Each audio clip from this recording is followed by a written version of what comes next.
Hello everyone. आशा है आप सभी लोग स्वस्थ होंगे। आज हम इस वीडियो के माध्यम से बाल राम कथा के दूसरे पार्ट, इसका नाम है जंगल और जनकपुर, का अध्ययन करेंगे। इससे पहले वाली वीडियो में आपने अध्ययन कर लिया था कि राम और लक्ष्मण गुरु विश्वामित्र के साथ जंगल की ओर प्रस्थान करते हैं। तो आइए देखते हैं नया पाठ, जिसका नाम है जंगल और जनकपुर। तो पाठ पढ़ने से पूर्व आप लोग अपनी किताब ओपन करेंगे और मेरे साथ साथ रीडिंग करेंगे।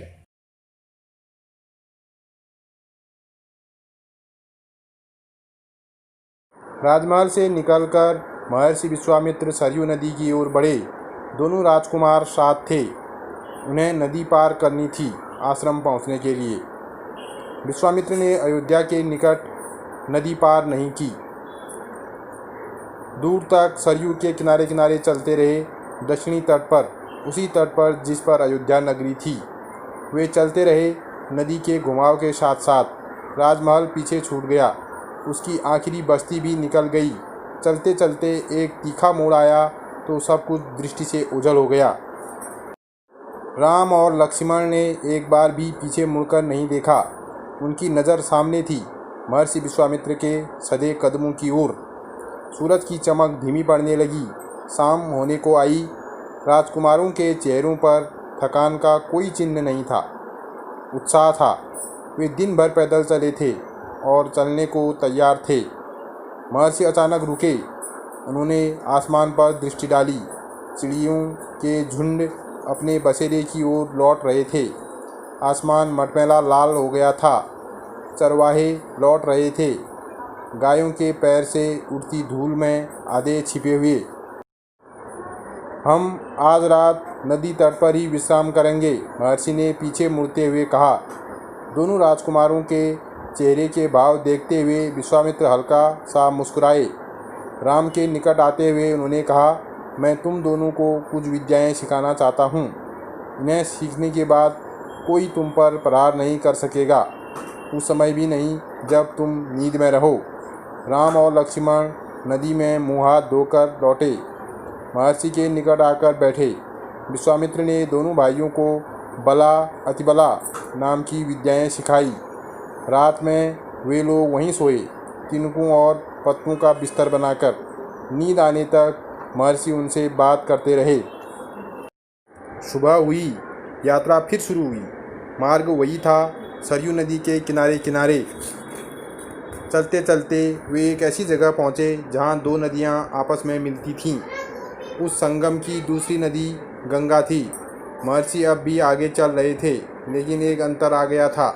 राम लक्ष्मण अब दूरी बनाकर नहीं चलते थे, महर्षि के ठीक पीछे थे, ताकि उनकी बातें ध्यान से सुन सकें। रास्ते में पड़ने वाले आश्रमों के बारे में, वहाँ के लोगों के बारे में, वृक्षों वनस्पतियों के संबंध में, स्थानीय इतिहास उसमें शामिल होता था। आगे की यात्रा कठिन थी, जंगलों से होकर। उससे पहले उन्हें नदी पार करनी थी। रात में ऐसा करना महर्षि विश्वामित्र को उचित नहीं लगा। तीनों लोग वहीं रुक गए, संगम पर बने एक आश्रम में। अगली सुबह उन्होंने नाव से गंगा पार की। नदी पार जंगल था, घना, दुर्गम। सूरज की किरणें धरती तक नहीं पहुंचती थी, इतना घना। वह डरावना भी था। हर ओर से झिंगुरों की आवाज़, जानवरों की दहाड़, कर्कश ध्वनियाँ। राम और लक्ष्मण को आश्वस्त करते हुए महर्षि ने कहा, ये जानवर और वनस्पतियाँ जंगल की शोभा हैं, इनसे कोई डर नहीं है।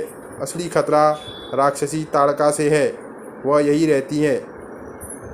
तुम्हें वह खतरा हमेशा के लिए मिटा देना है। ताड़का के डर से कोई उस वन में नहीं आता था। जो भी आता, ताड़का उसे मार डालती, अचानक आक्रमण कर देती। उसका डर इतना था कि उस सुंदर वन का नाम ताड़का वन पड़ गया था। राम ने महर्षि की आज्ञा मान ली, धनुष पर प्रत्यंचा चढ़ाई और उसे एक बार खींचकर छोड़ा। इतना ताड़का को क्रोधित करने के लिए बहुत था।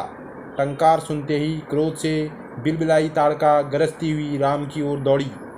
दो बालकों को देखकर उसका क्रोध और भड़क उठा। जंगल में जैसे तूफान आ गया। विशालकाय पेड़ कांप उठे, पत्ते टूटकर इधर उधर उड़ने लगे। धूल का घना बादल छा गया, उसमें कुछ दिखाई नहीं पड़ता था। फिर ताड़का ने पत्थर बरसाने शुरू कर दिए। राम ने उस पर बाण चलाए, लक्ष्मण ने भी निशाना साधा। ताड़का बाणों से घिर गई। राम का एक बाण उसके हृदय में लगा, वह गिर पड़ी, फिर नहीं उठ पाई। विश्वामित्र बहुत प्रसन्न हुए। उन्होंने राम को गले लगा लिया। उन्होंने दोनों राजकुमारों को 100 तरह के नए अस्त्र शस्त्र दिए, उनका प्रयोग करने की विधि बताई, उनका महत्व समझाया। महर्षि का आश्रम वहाँ से अधिक दूर नहीं था, लेकिन तब तक रात हो चली थी। विश्वामित्र ने वह दूरी अगले दिन तय करने का निर्णय लिया। ताड़का मर चुकी थी, उसका भय नहीं था। तीनों ने रात वहीं बिताई, ताड़का वन में, जो अब पूरी तरह भयमुक्त था। वह जंगल बदला हुआ था।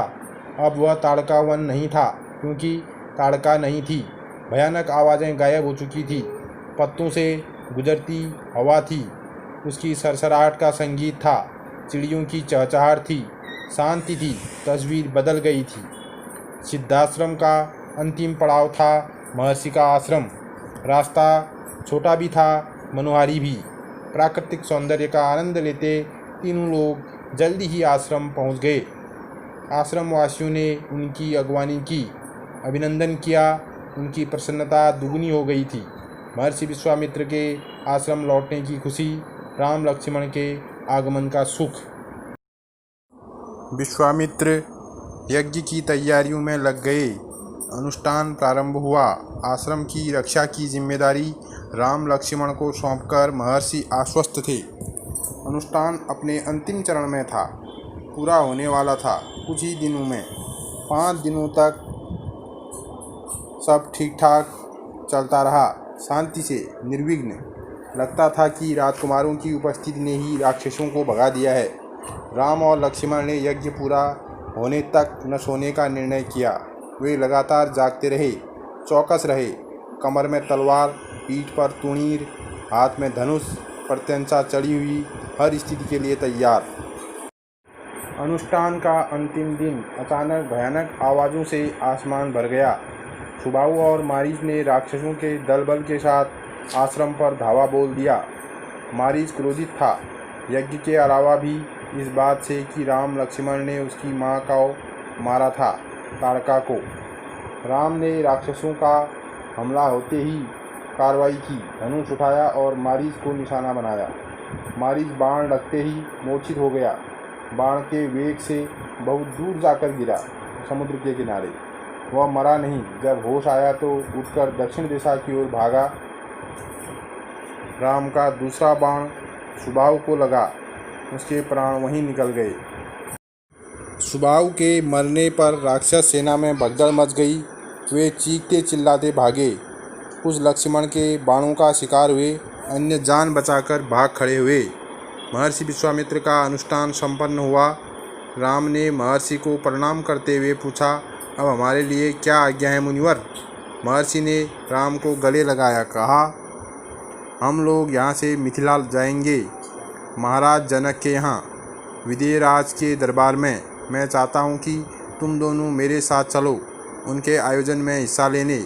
महाराज के पास एक अद्भुत शिव धनुष है, तुम भी उसे देखो। राम और लक्ष्मण अगली यात्रा को लेकर उत्साहित थे।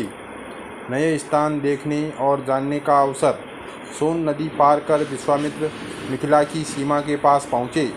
अपने शिष्यों और राजकुमारों के साथ वे गौतम ऋषि के आश्रम से होते हुए नगर में पहुँचे। राजा जनक ने महल से बाहर आकर विश्वामित्र का स्वागत किया। तभी उनकी दृष्टि राजकुमारों पर पड़ी। विदेहराज चकित रह गए, वे स्वयं को रोक नहीं पाए। महर्षि से पूछा, ये सुंदर राजकुमार कौन हैं? मैं इनके आकर्षण से खींचता जा रहा हूँ। ये राम और लक्ष्मण हैं महाराज, दशरथ के पुत्र। मैं इन्हें अपने साथ लाया हूँ आपका अद्भुत धनुष दिखाने। विदेहराज ने महर्षि, उनके शिष्यों और राजकुमारों के ठहरने की व्यवस्था की एक सुंदर उद्यान में। अगले दिन सभी आमंत्रित लोग, ऋषि मुनि और राजकुमार यज्ञशाला में उपस्थित हुए। वहाँ महर्षि ने फिर धनुष का उल्लेख किया। महाराज जनक ने अपने अनुचरों को आज्ञा दी, शिव धनुष को यज्ञशाला में लाया जाए। शिव धनुष सचमुच विशाल था, लोहे की पेटी में रखा हुआ था। पेटी में पहिए लगे हुए थे, 8 पहिए। उसे उठाना लगभग असंभव था।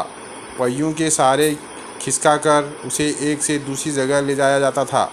अनुचर मुश्किल से उसे खींचते हुए यज्ञशाला में ले आए। धनुष देखते ही विदेहराज एक पल के लिए उदास हो गए। उन्होंने कहा, मुनिवर, मैंने प्रतिज्ञा की है अपनी पुत्री सीता के विवाह के संबंध में। जो यह धनुष उठाकर उस पर प्रत्यंचा चढ़ा देगा, उसी के साथ सीता का विवाह होगा।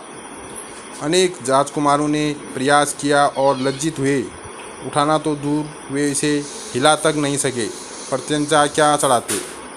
विदेहराज का संकेत समझकर महर्षि विश्वामित्र ने राम से कहा, उठो वत्स, यह धनुष देखो। राम ने सिर झुकाकर गुरु की आज्ञा स्वीकार की। आगे बढ़े, पेटी का ढक्कन खोल दिया। राम ने पहले धनुष देखा, फिर महर्षि को। गुरु का संकेत मिलने पर राम ने वह विशाल धनुष सहज ही उठा लिया। यज्ञशाला में उपस्थित सभी लोग हतप्रभ थे। इसकी प्रत्यंचा चढ़ा दूं मुनिवर? राम ने पूछा। अवश्य, यदि ऐसा कर सकते हो। विदेहराज चकित थे। राम ने आसानी से धनुष झुकाया, ऊपर से दबाकर प्रत्यंचा खींची। दबाव से धनुष बीच से टूट गया। उसके 2 टुकड़े हो गए, बच्चों के खिलौने की तरह।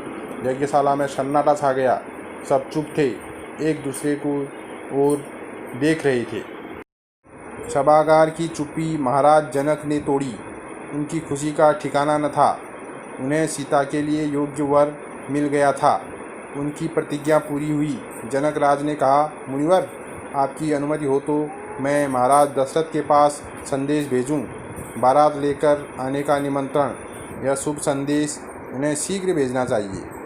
महर्षि की अनुमति से दूत अयोध्या भेजे गए, सबसे तेज चलने वाले रथों से। इस बीच जनकपुर में धूम मच गई। बारात के स्वागत की तैयारियां होने लगी।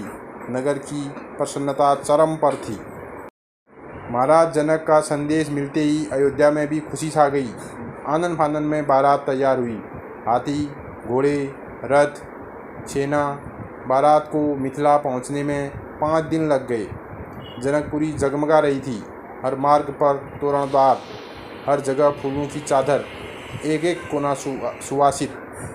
हर घर के प्रवेश द्वार पर वंदनवार, एक एक घर से मंगल गीत। मुख्य मार्ग पर दर्शकों की अपार भीड़। खिड़कियों और छज्जों से झांकती महिलाएं। एक नज़र राम को देख लें, राम सीता की जोड़ी दिख जाए।